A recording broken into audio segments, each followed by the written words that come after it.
Good evening, everyone. First, again, let me apologize due to my continued health issues. I am not able to withstand uh, lecturing synchronously without my illness getting in the way. So, with that being said, I am providing a video lecture which is coming to you a little later than usual due to the pressing issues. I have to take my time with this. So again, I apologize for my tardiness and for missing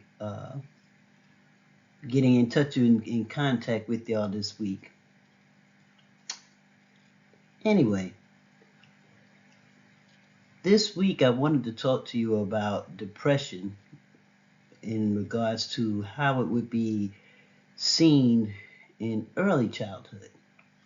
And this information I'm giving you, if you notice on Moodle, you'll find that I've given you several different articles that's on the subject of depression, where it's going to be ranging from early childhood into childhood and into adolescence. And we'll probably have to go into, because there's a lot of information in this section alone. So it may get to where I'll have to provide you with additional information outside of this PowerPoint presentation, but I'm going to lecture tonight in regards to how the American Psychological Association handles depression uh, on many levels. And so this is the APA Handbook of Depression. I'm using volume number 2, and this is chapter 9. And as you can see, like I said, there's so much information. There's 2 volumes just for depression alone.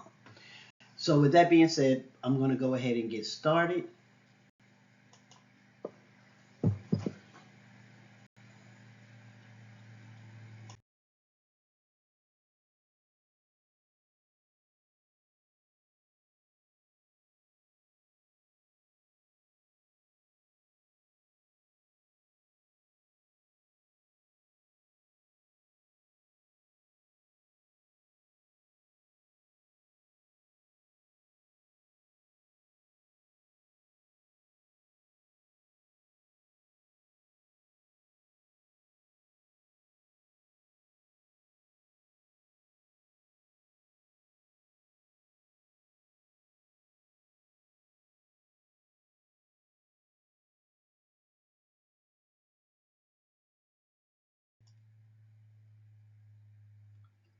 So more or less what I want to be able to do is talk to you about the societal views in regards to childhood and how oftentimes depression is delayed in recognizing it in children.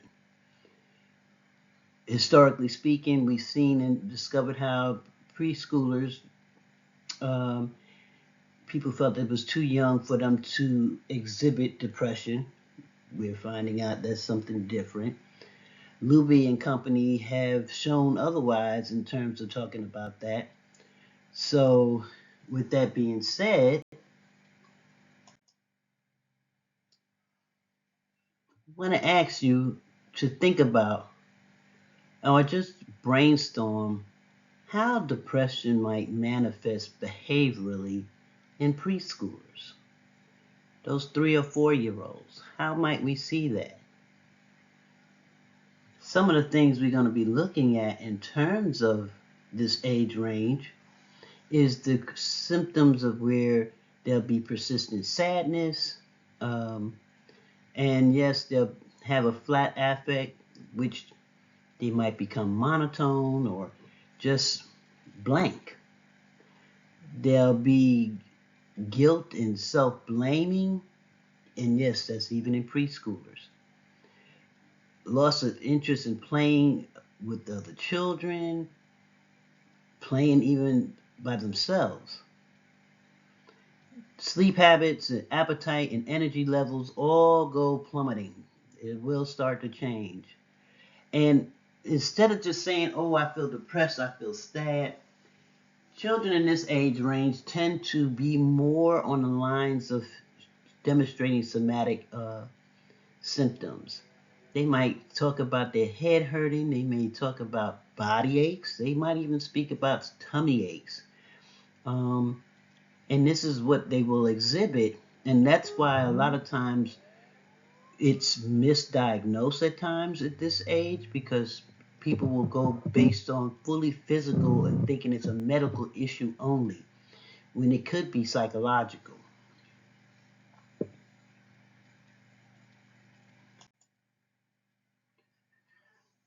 So, to kind of highlight some of the information in regards to early onset depression, we have to know that we have to follow a developmental trajectory.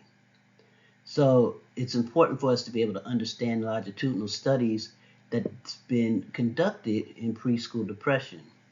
So, like I mentioned earlier, Luby and Company, this time in '09, and then Gaffrey and Company came out in 2018, where they looked at how children um, would react, and they followed them over several years.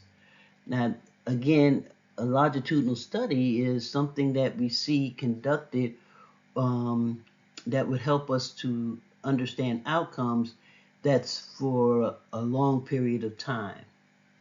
Anyway, here's what they found out. In early depression, the prediction comes for later problems, where children that show symptoms of depression during the preschool years are going to be more likely to experience depression or even anxiety as they get older. Now, understand it's not just a phase that they're going to outgrow. This will continue into middle childhood, into adolescence, and it can even reach into adulthood if it's left untreated. So, what we have to also understand is that the stress system starts to show changes. The studies that were conducted found that early depression actually altered the brain's response to stress. Areas like the amygdala, and we know the amygdala is that part of the brain that kind of alarms us to something might be going wrong. This may become more reactive. And then when we're talking about the prefrontal cortex, you know the prefrontal cortex is where you'll have the calm down center happening. This is going to have trouble when it comes to regulating emotions. So, with that in mind, this can make children demonstrate more sensitivity in terms of stress later in life. Now, when we talk about developmental continuity, we're talking about how patterns of emotional challenges begins in early childhood and it tends to persist. Though it might look different, like I mentioned, it can be different as the child matures. So, for an example, a sad or withdrawn preschooler actually might become anxious or even a self critical teen. The core emotional regulation difficulties will definitely continue over time as it passes. So, to wrap this section up, this particular slide, just know that when I'm talking about early depression, it's not just about having a bad mood. We're talking about how it can actually set the stage for how a child learns to manage stress and be able to cope, be able to deal with and manage their emotions, as well as being able to interact and develop relationships throughout their life. Now, is some good news.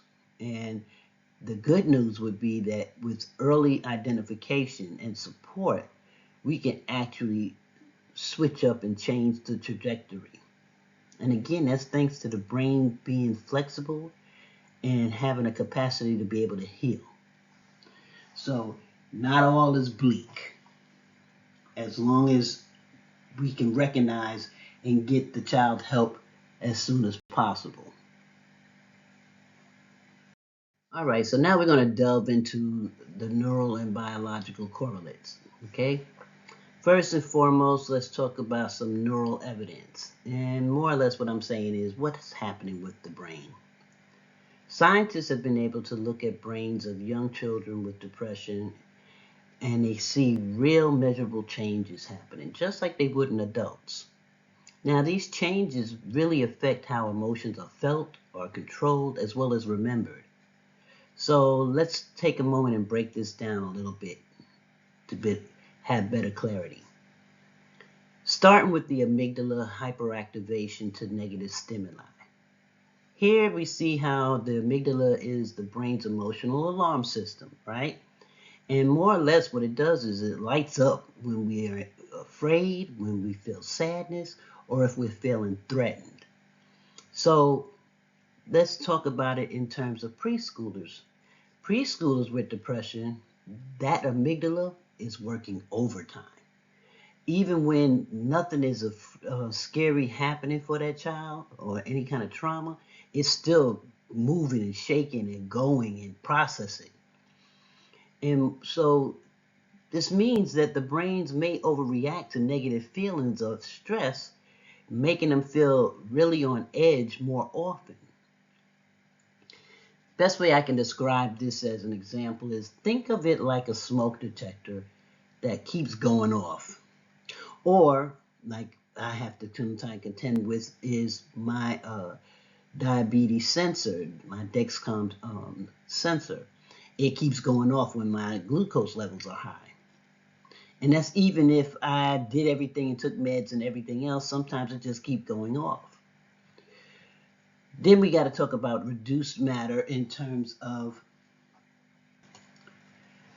the gray matter in the regulatory regions areas, like that prefrontal cortex I talked about earlier. That again is a calm down center. The anterior cingulate cortex helps us to be able to manage our emotions and be able to plan things out as well as recover after a stressful event. Children with early depression will often show less gray matter in these particular regions. Thus, it makes it harder for them to be able to regulate their feelings or be able to bounce back from disappointment. Try imagining a steer to a car with a smaller steering wheel. You know how hard that's going to be able to control it? It's not impossible, but you're going to have to put in some work. The next thing I wanted to point out is cortisol dysregulation. Now, as we know, cortisol is something that our body is a stress hormone, and anytime we're stressed out, it tends to produce this. It's the body's main stress hormone, and that one is going to actually help us to be able to gear up for any kind of challenges we might face.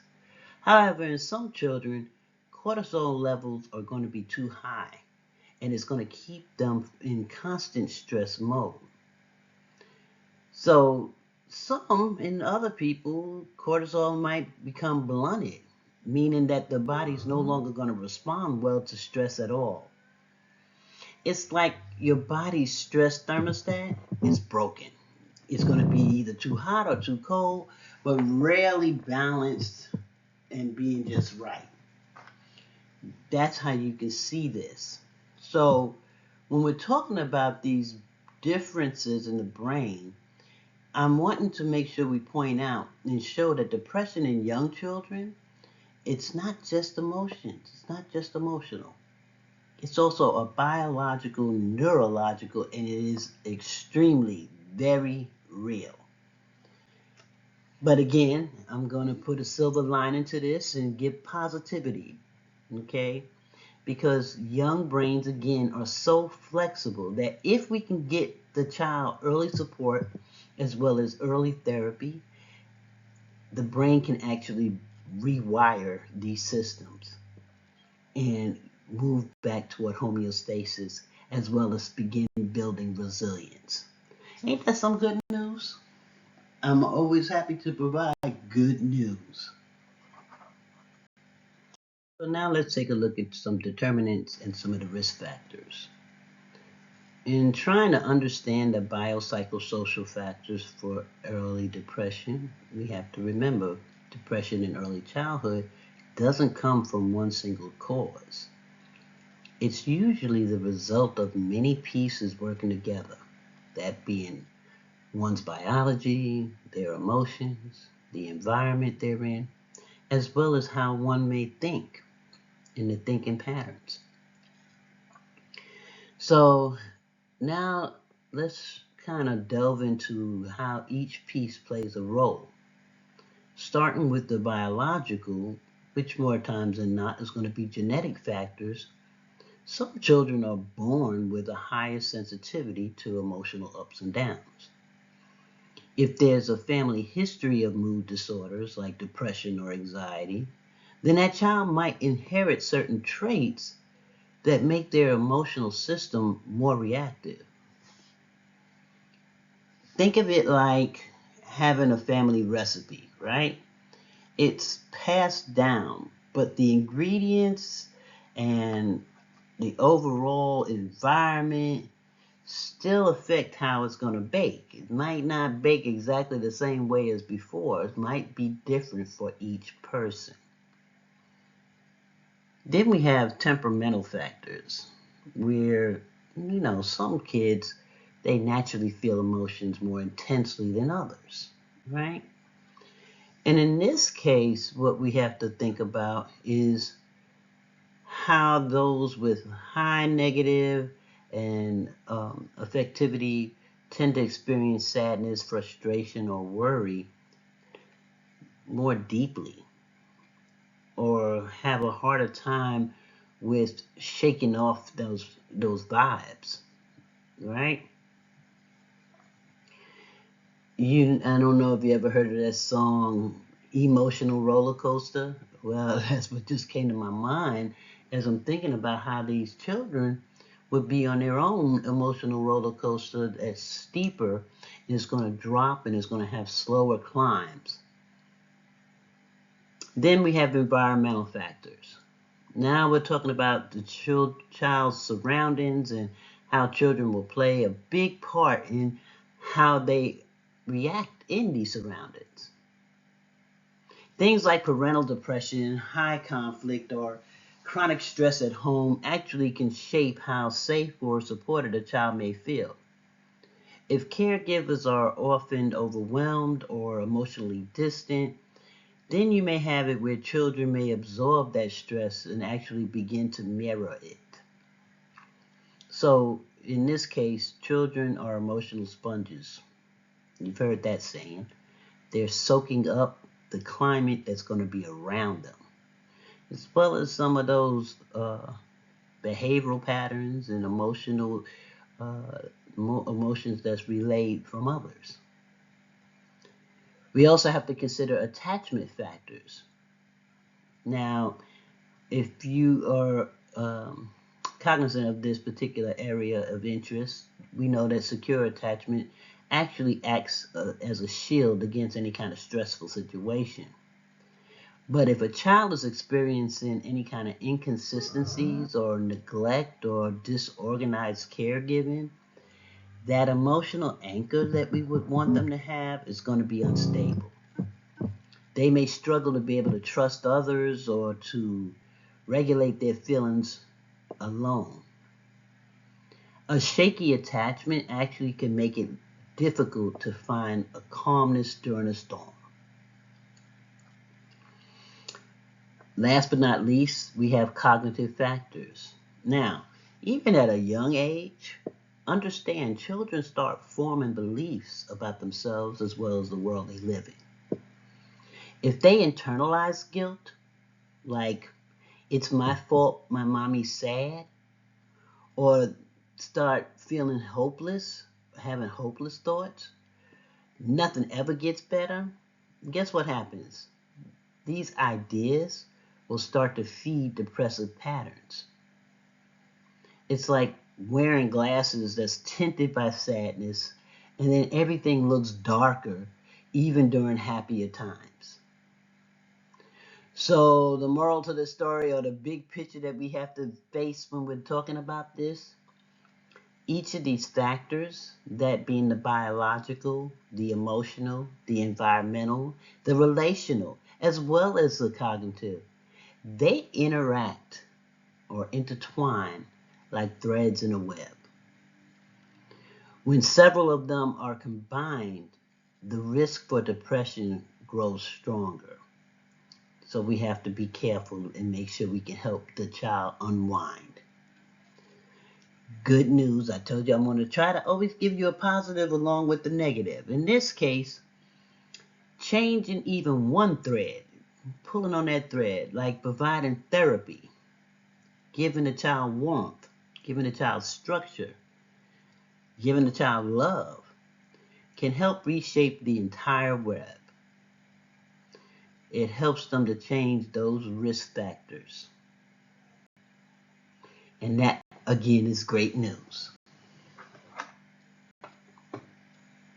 Let's look at some interventions and preventions that we can use to help a child that might be experiencing depression. So my first thing is, what is PCIT.ED? Or better yet, let me just say it as it is. A parent-child interaction therapy that's geared toward emotion development. This is really a special kind of therapy that's designed to help children between the ages of 3 to 7 who are showing signs of depression, anxiety, or even any kind of emotional dysregulation. It's really based on the idea that the best way that we can help a child is to help them learn how to regulate their emotions by strengthening their relationship with their caregiver. It will build upon those traditional parent-child interactions, hence parent-child interaction therapy. This focuses on improving behaviors and parent-child communication. And what it does is it adds an emotional development, hence -ED. Because the module that will be used to help children is to help them to understand how to go about managing their feelings, how to learn how to cope through difficult, stressful situations. This is part of it, how it works. But the other part is helping parents become coaches. We coach the parents in real time, and then what happens, often through the earpiece we might use where we're not in the room with them at the same time, we allow the parent to begin interacting with their child. The parent will start learning skills on pretty much operant conditioning, in that they'll learn how to be able to praise, reflect, and as well as empathize with their child's emotions rather than just correcting or dismissing them or trying to reduce a behavior.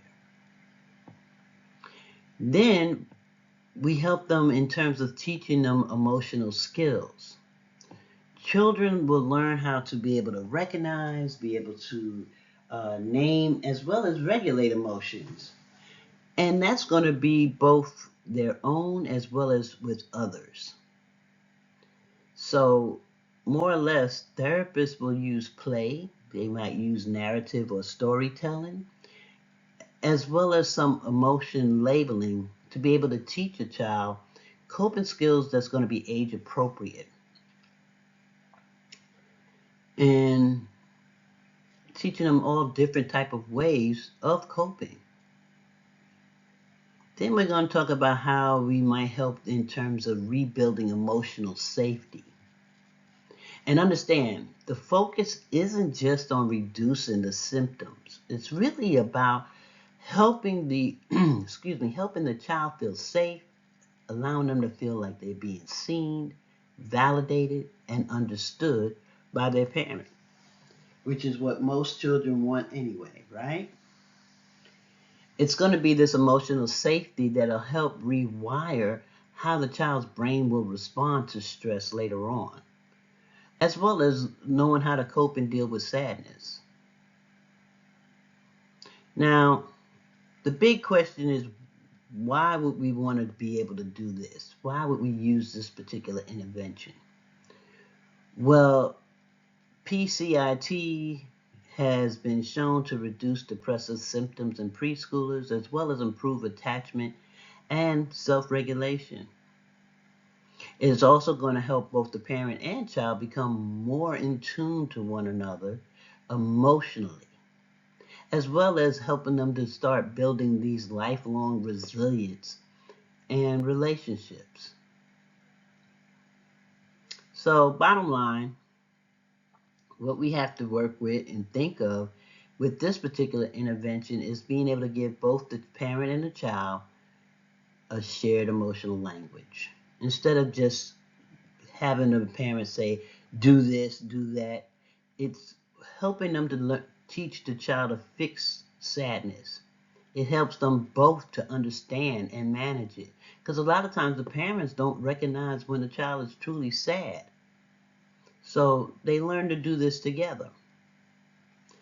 Now, I already talked about just one area. Let's go into, the most common therapy tool out there today is CBT, but we're going to do it with a twist. We're going to talk about play-based CBT. And this is cognitive behavioral therapy for younger children. When we think about CBT, we're usually imagining talking about thoughts, feelings, and behaviors in terms of using words. Not this time. When it comes to young children, words aren't always going to be the strongest tool. However, play will be. And that's because we use play to allow them to open up to the big idea of their empowerment. Play-based CBT takes on the core principles of CBT in that our thoughts affect our feelings and our feelings affect what we do. And thus is translated into play, into stories, into drawings, into games, things that young children can actually understand. So instead of a therapist or counselor saying, let's challenge that negative automatic thought, we might say instead, let's catch that tricky thought monster who's whispering mean things in your ear. In terms of CBT with toys, imagination and emotional learning is intertwined or woven together. And the way it works is that we're using play to try to help the child understand their feelings. It may be through dolls, puppets, or even sand play. Children can act out their situations that show how they feel and think. So a child might take a puppet and say, I can't do it.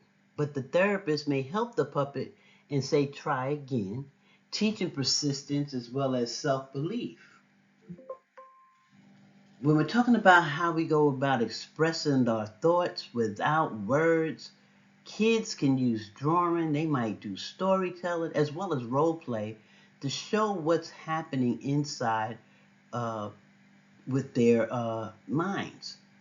Now, one tool I used for and it's not preschool, but it was an older child, about 9 or 10 years old, is I don't know if you heard of the Sims game, but I used the Sims game. I had the child create their family within that game and then live out how they saw their lives with their family inside the Sims game.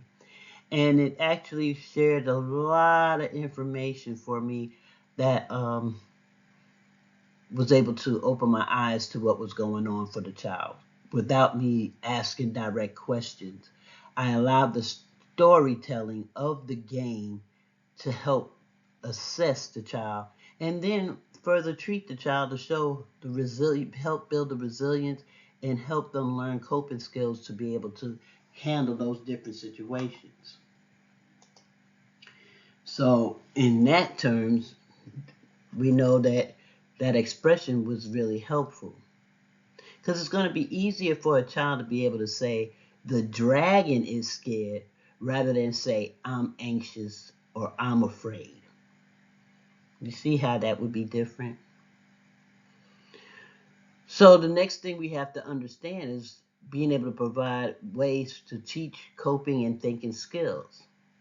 When we're talking about utilizing CBT tools, the therapist may introduce these tools by being a thought detective, using games that's going to, like I mentioned, the Sims game, help you build and assess by finding out clues that would prove or disprove any kind of negative thoughts that might be going on for a child.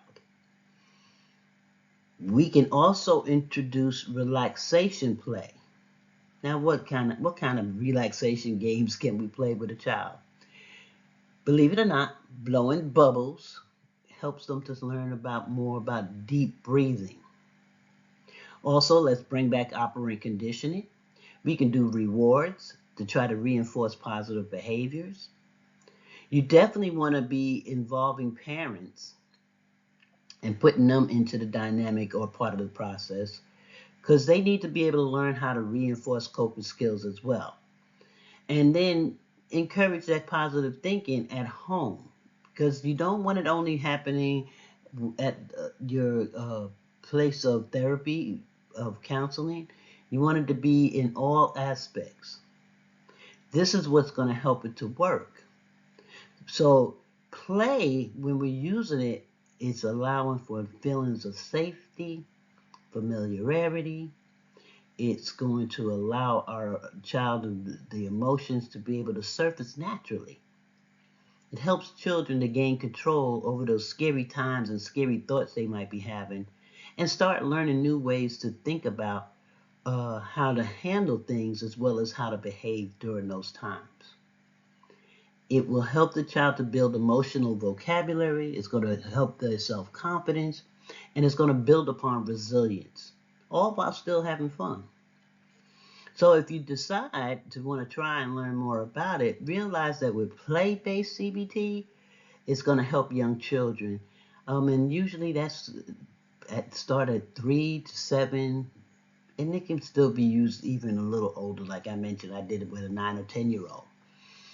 It allows that child to be able to understand, to be able to manage their emotions, as well as it allows you to turn the counseling into that safe, creative, and playful experience for the child.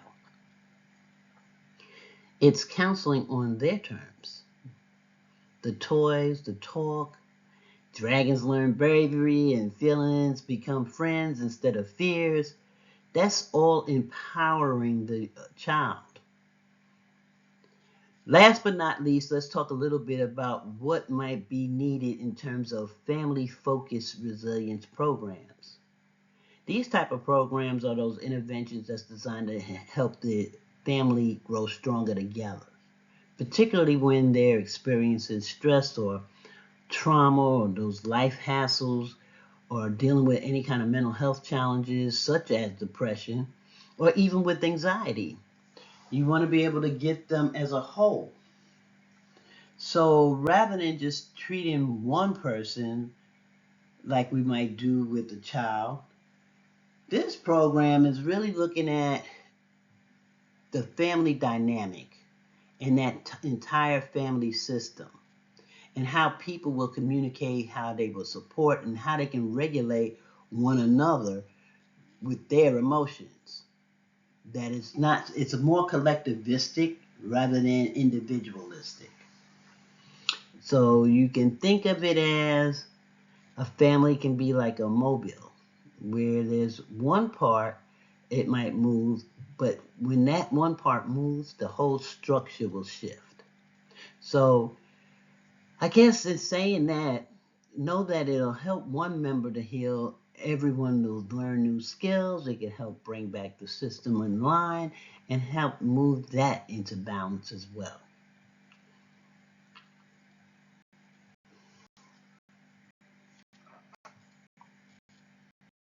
All right, so in just talking about finally some cultural and clinical considerations, I just want to remind everybody no two people are alike.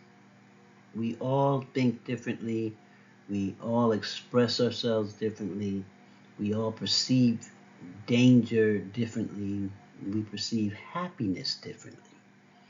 So Expression of distress is always going to vary by culture. And even within a culture, like example, I'm part of the black culture, but within that there are subcultures based upon our demographics of where we're living, where we are regionally, where we are with family. It'll be different. You need to be aware of those differences.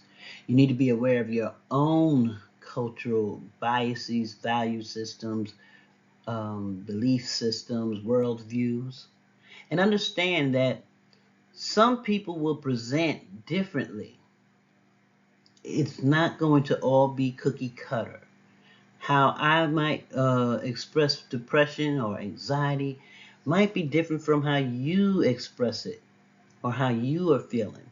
Some people will talk about feeling sad, where others might demonstrate that they have more somatic symptoms. And that can be, again, reflective of being depressed or being anxious. Cultural assessments are vital, they're crucial in working with somebody, counseling someone. Being aware of those differences and how to approach a person is extremely important.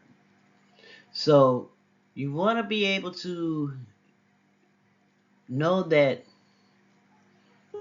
everyone's an individual with unique takes on life. It's not going to be exactly the same. And that goes for children as well.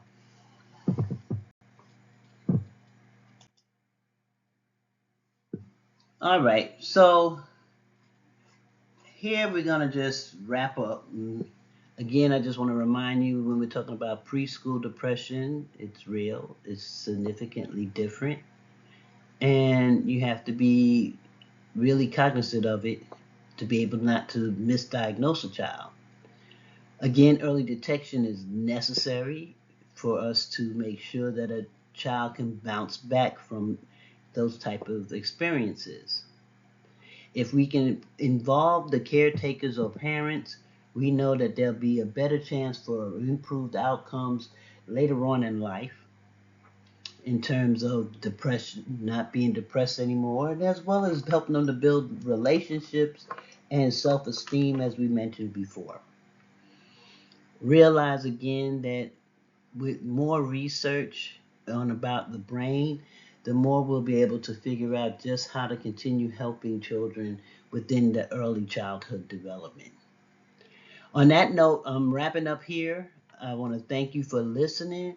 I will try my best to move into mid or upper childhood as well as adolescence. If it's not this week, then I'll present it next week. Thanks again for listening. Have a good night.